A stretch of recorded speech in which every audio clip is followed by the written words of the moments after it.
வணக்கம் மக்களே, சால்னா செய்யலாம் வாங்க. எம்டி சால்னா. நான் இன்றைக்கி இட்லிக்கு தாங்க செஞ்சேன்.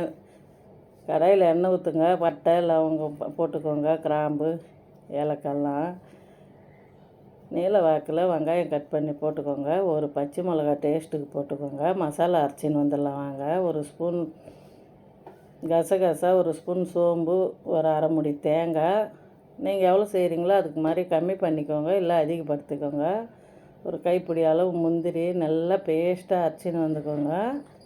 வெங்காயம் வதங்குந்து இஞ்சி பூண்டு பேஸ்ட்டு போட்டுக்கோங்க. தக்காளி போடுங்க.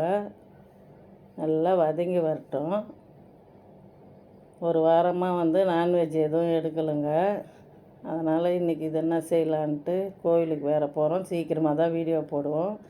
மஞ்சத்தூள் ஒரு ஸ்பூனு தனி மிளகாத்தூள், தனியாத்தூள் ஒரு ஸ்பூன் போட்டுக்கோங்க. காரத்துக்கு ஏற்ற மாதிரி போட்டுக்கோங்க. கொத்தமல்லி, புதினா போட்டுக்கோங்க. நல்லா வதக்குங்க. ஜாரு கழுவி அந்த தண்ணி ஊற்றிக்கோங்க.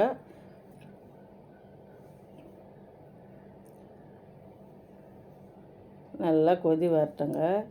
இன்றைக்கி சிவராத்திரிக்கு யார் யார் போகிறீங்க கோயிலுக்குன்ட்டு கமெண்ட் பண்ணுங்கள், வீடியோ எடுத்து போடுங்க. முடியாதவங்க 11:45 12:15 வரைக்கும் முழிச்சின்னு ஒரு விளக்கு போட்டு வந்துக்கினே இருந்துருங்க. அது ரொம்ப விசேஷம். அந்த டைம் மட்டும் பிடிச்சிருந்தால் லைக் பண்ணுங்கள், ஷேர் பண்ணுங்கள், கமெண்ட் பண்ணுங்கள்.